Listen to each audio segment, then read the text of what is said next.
Now we'll see the chemical properties of metals. First we'll see about the electronic configuration of metals. See in the chart electronic configuration. Sodium, atomic number of sodium is 11, means 11 protons are there.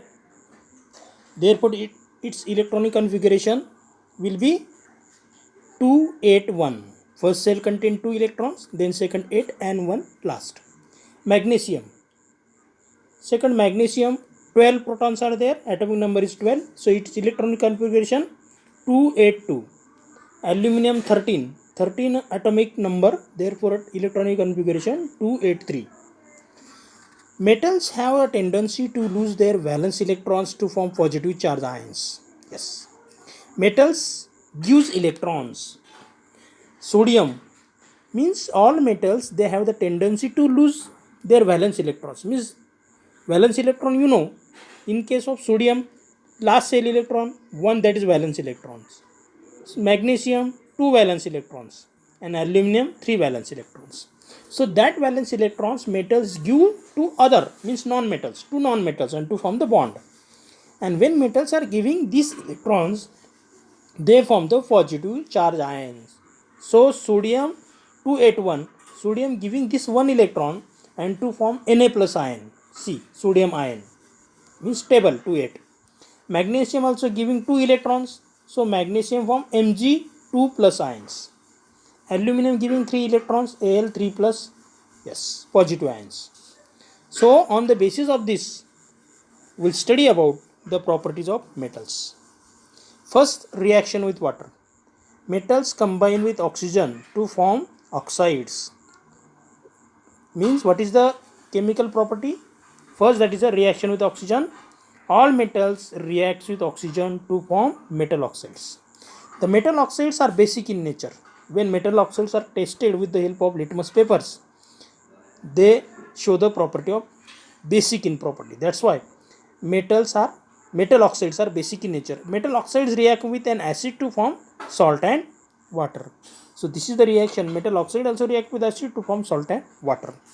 Now we'll study about reaction of metals with oxygen through this activity. Please watch this video. You will understand this, how metals react with oxygen. And clean it with sandpaper. Hold it with a tong pair or a holder. Bring it in contact with the flame of burner and let it burn.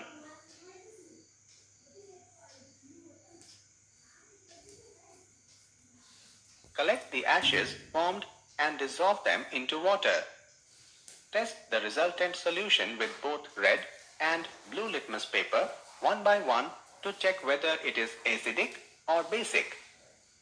You will observe that red litmus paper turns blue. Thus, magnesium oxide is basic in nature.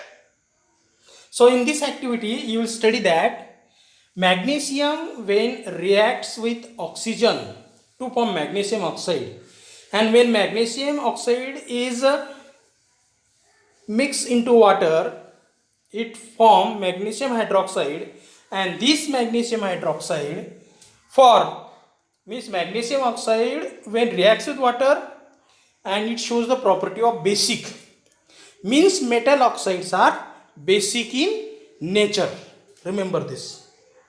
Metals react with oxygen to produce basic oxide. Reaction with oxygen. Rusting. When iron is exposed to moisture, it corrodes readily and gets covered with a brown flaky substance called rust. Chemically, rust is hydrated iron oxide, Fe2O3 2H2O. The reaction takes place as. Similarly, when a copper vessel is exposed to moist air for long, it acquires a dull green coating.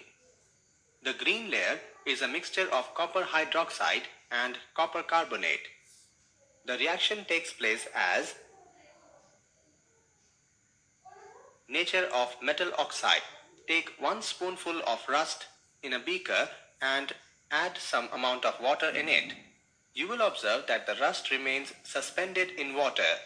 Shake the suspension well.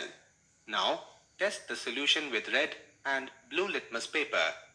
You will observe that red litmus paper turns blue, while the blue litmus paper remains as it is. Thus, we can conclude that the solution is basic in nature. This activity shows that the oxide of iron is basic in nature. So these are the properties of, this is the property of metal, that is the reaction with oxygen. Means metals react with oxygen to form what? Metal oxides. And metal oxides are basic in nature. Understand? So this is the first chemical property of metals. Now next we'll see about the another property of metal, that is reaction with water and reaction with acid.